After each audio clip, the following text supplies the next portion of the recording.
Fala rapaziada, boa terça-feira a todo mundo, né? Como provavelmente você já sabe, o Guilherme Falcão foi desligado do esporte ou pediu, né, as contas. A gente vai falar um pouco sobre isso e também o momento, né, que o esporte vem ultrapassando aí, ou melhor dizendo, vem tentando passar dessa fase péssima. Como o próprio GE trouxe, né, são mais de 58 dias desde a última vitória do esporte em competições no modo geral, tá bom? Vamos dar uma passada sobre a atual situação do esporte, sobre a presidência do Esporte Clube do Recife, sobre SAF e também alguns mais assuntos, tá, rapaziada? Antes da gente começar, meu irmão, like, se inscreva no canal, ativem o sininho de notificações para que vocês fiquem por dentro de tudo que está acontecendo no Esporte Clube do Recife, tá? E eu prometo que eu vou ter que criar algum tempinho aqui para sempre estar trazendo notícias para vocês. Não tá tão bom assim para mim, né? Tá bastante corrido, mas eu prometo que eu vou trazer mais vídeos aqui para vocês, tá bom? Vamos lá, rapaziada. Só para vocês entenderem a situação que o esporte está envolvido. Deixa eu até abrir aqui a janela, só um minutinho aqui. Pera aí, agora sim. Vamos lá. O esporte está enfiado, rapaziada, numa situação complicadíssima. Quando o clube passa por uma situação ruim apenas no futebol, apenas dentro de quatro linhas, é muito mais tranquilo de se resolver. O problema do esporte está além disso. Foi um planejamento equivocado, foi renovações equivocadas, foi a montagem de uma diretoria, ou como eles mesmos gostam de falar, né, um comitê gestor de futebol erroneamente. Então, assim, o problema do esporte está muito aquém, muito além, na verdade, das quatro linhas do campo, tá bom? Então, assim, o esporte passa por uma crise que parece que não tem fundo, uma crise que parece que não vai acabar. É presidente dando coletiva dizendo que o treinador dele é o Pepa e dois jogos depois o Pepa sendo desligado. É a contratação de Antônio Oliveira, contrariando alguns fundamentos da equipe, como a escalação do Matheus Alexandre de titular, e depois desse jogo, né, drástico assim do Matheus Alexandre, o mesmo sendo basicamente, né, escanteado no clube, o clube dando declarações de que vai emprestar o jogador, o Gustavo Maia também vai sair da equipe, e depois aparece o diretor dando entrevista de que não entendeu a escalação do Matheus Alexandre. Opa, peraí, né? A ideia é assim, pô, tu contrata um treinador e não tem ninguém para falar, meu irmão, esse cara aqui não dá não. Porque se isso aconteceu, se o Antônio Oliveira escalou o Matheus Alexandre, assim, sem o aval da diretoria, é algo muito sério. Aí eu sei quem escala é treinador, eu sei que quem treina o clube, o time é o treinador, mas os dirigentes do clube precisam estar cientes, né, do que está acontecendo. Pelo menos essa é a minha visão, tá bom? Enfim, são situações, cara, que fica difícil, né, defender Yuri Romão. E muita gente, né, fundadamente falando, chama o cara de omisso, fala que o cara não entende de futebol, chama o cara de burro. Mas, pô, tu é dirigente do clube, tu é CEO do esporte, uma instituição grandiosa, a maior do Nordeste, como a gente costuma falar, e tu não tá ciente do que tá acontecendo, alguma coisa tá errada, tá? Mas enfim, foram vários erros, né? Como a renovação com Pepa, como a manutenção de Pepa no cargo durante tanto tempo, né?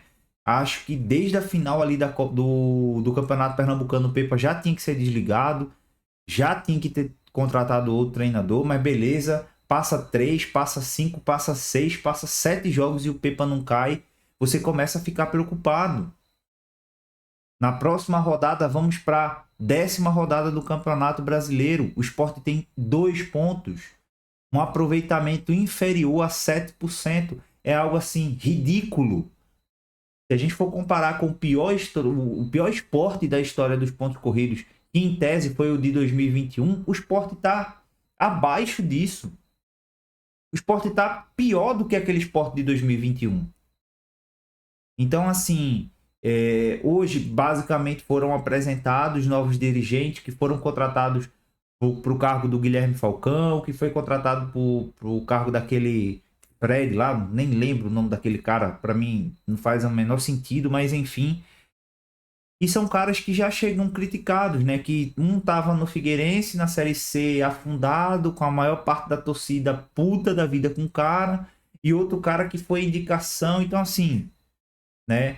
A maior palavra, né? A palavra que mais foi repetida na coletiva de apresentação dos dois, né? Que foi o Henrico, eu até esqueci o nome deles, desculpa, mas um foi o Henrico Ambroghini e o outro o Thiago Gasparino, né?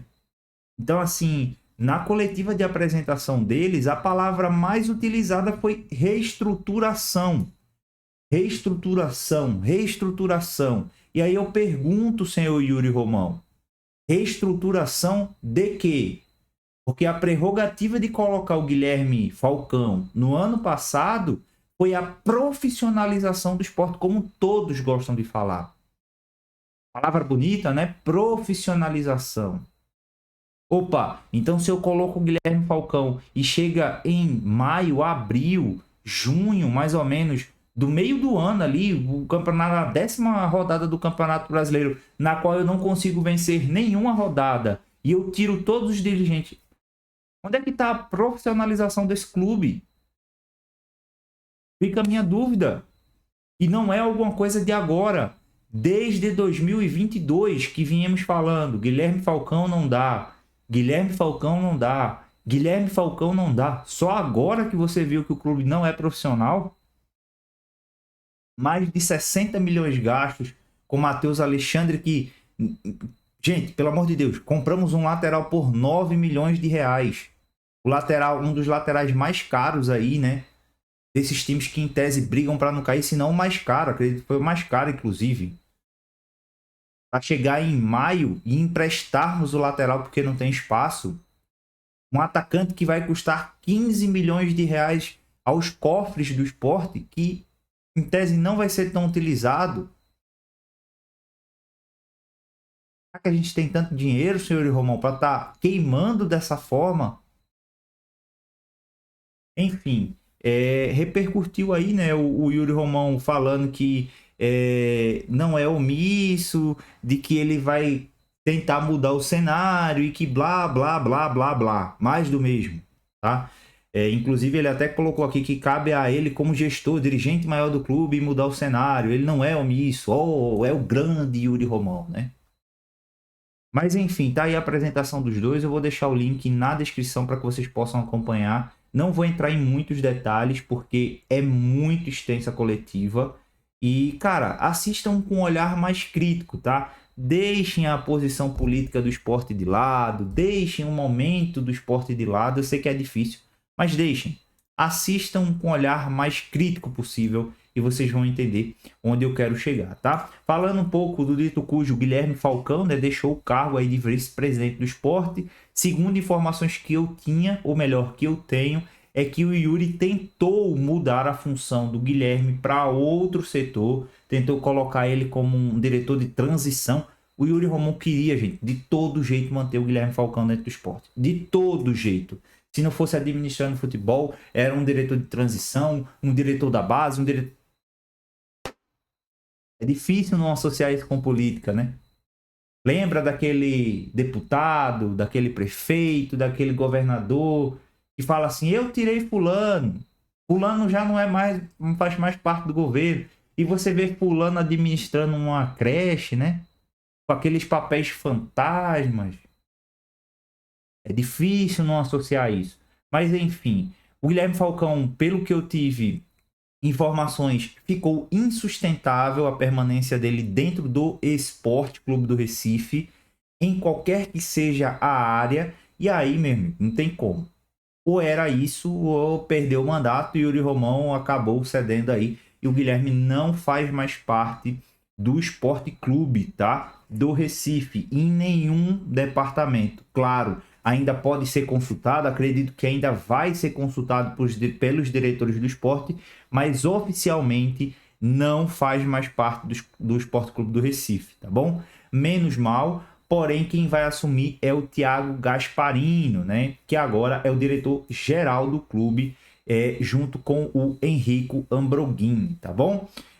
Cara, não tenho referências muito boas, também não sou o cara mais habilitado a falar sobre os dois, mas de fato é assim, cara, foram pessoas que administraram o Cruzeiro ali em 2022, no ano do acesso do Cruzeiro à Série A. Não sei se são tão profissionais quanto falam por aí, porque, né, um estava no Figueirense na Série C e o outro tinha acabado de sair do Santos, então assim, fica complicado confiar no trabalho deles, mas não tem muito o que fazer, né? O Yuri Romão tomou providências, esperávamos que ele pudesse ter feito isso e ele fez. Se foram os melhores nomes ou não, vamos aguardar para saber. Mas a minha visão é que, pô, você não tira Guilherme Falcão, não tira aquele outro cara lá que eu até esqueci o nome, o de óculos, e coloca dois diretores novos para contratar dois jogadores. Você não tá passando esse recado pro elenco. Você tá falando, gente, quem não jogar bola agora tá fora do esporte. Como fizeram com Gustavo Maia, para mim erroneamente, mas com Gustavo Maia e também com o Matheus Alexandre, né? E tem mais alguns que precisam sair, como o Antônio Carlos, como o Johan, que não vem jogando, como o Di Plácido, como o Lobato, como Paciência. Paciência, desculpa, mas veio pro esporte passar férias. Férias.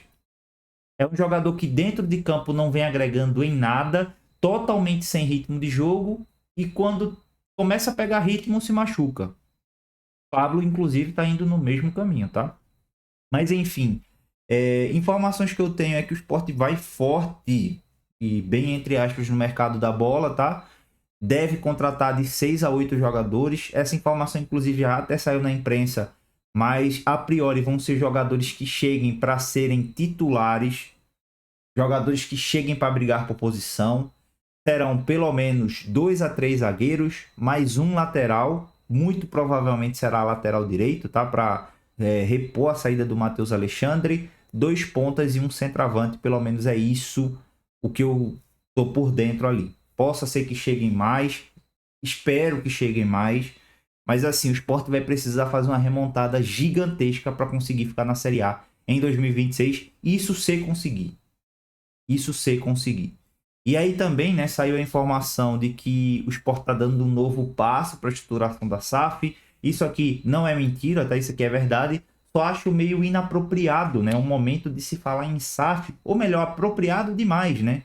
É aquela velha famosa cortina de fumaça para amenizar a má fase que o clube vive. No momento que o Sport está agora, desculpa, mas eu não consigo falar de SAF. Eu quero vencer uma no Campeonato Brasileiro da Série A. Depois de 3 anos sem jogar a Série A, não me dão o direito de ver uma vitória sequer. Vão fazer 2 meses, gente. A última vitória do Sport foi dia 23 de março, se eu não me engano. Faz muito tempo que o Sport não vence. Na Copa do Brasil foi eliminado pro Operário. Na Série A, na Copa do Nordeste, é muito pouco. Enfim, eu vou depois fazer um vídeo só sobre a SAF, tá? Mas não acho que é o momento da gente falar sobre. Baita cortina de fumaça, inclusive, né? Veio a calhar aí. Mas sim, o Sport deu um passo adiante aí, que foi um estudo inicial ali da condição financeira do que o Sport tem para receber, do que o Sport deve e tudo mais. Mas, porra, vamos falar de SAF agora não, né? Vamos falar de vencer alguém, pelo amor de Deus. Enfim, falando das piores campanhas, como eu já trouxe para vocês aqui, só para a gente finalizar o vídeo, o Sport igualou a marca aí de 1973, tá? Com a pior edição do Campeonato Brasileiro que o Sport participou, que na época não era pontos corridos, tá? Não era pontos corridos, mas tá aqui. Já na era de pontos corridos, o Sport ultrapassou a pior marca, que foi em 2021. Que, enfim, o Sport largou em 2021. Na época, nós já tínhamos 6 pontos, ou seja, 3 vezes mais do que temos hoje, no qual a gente só tem 2 pontos. É isso, não tem muito o que falar. O Sport vive uma péssima fase, o Sport ultrapassa dos limites quando se fala em ser ruim, em não ganhar de ninguém. Próximo jogo é contra o Internacional na Ilha do Retiro e precisamos vencer, né? Mais uma vez precisamos vencer. Saiu o preço dos ingressos, 50, 60 reais, o que eu acho um absurdo. Tenho todo o respeito do mundo a quem gere o futebol do esporte por trás ali dos panos, né? Entendo a necessidade de fazer receita, mas, irmão, um jogo não vai te custar 9 milhões como custou Matheus Alexandre. Um jogo não vai te custar 15 milhões como custou Carlos Alberto. Custava portões abertos. É o mínimo que se pode fazer. Portões abertos. É o mínimo que poderia fazer para a torcida poder chegar junto. Acredito que vai dar 8 mil pessoas no máximo. E com razão. E com razão. Tá? É isso. Não tenho muito mais o que falar. Péssima fase que o Sport vive. Mirassol voando no campeonato. Ceará voando no campeonato. Vitória fazendo os jogos minimamente decentes. Juventude fazendo seus jogos minimamente decentes. Só o Sport está com 2 pontos, né? Junto ali do Santos, que tem 5, mas enfim, o Sport muito atrás. Estamos caminhando a passos largos para a Série B. Não tem nada que me faça acreditar que o Sport vai conseguir dar a volta por cima. Aliás, já passamos de 1/4 do campeonato, né? 1/4 do campeonato basicamente já se foi.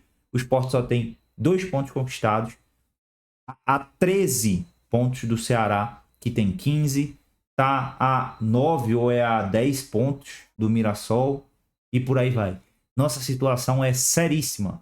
Muito provavelmente vamos jogar a Série B em 2026, exceto se o Sport der uma cambalhota, né? Virar o campeonato de cabeça para baixo e conseguir os próximos jogos vencer 2, 3, 4 em sequência, o que eu acredito que não vai acontecer, mas é isso que o Sport precisa fazer para conseguir pensar em começar o campeonato, porque o Sport ainda não começou.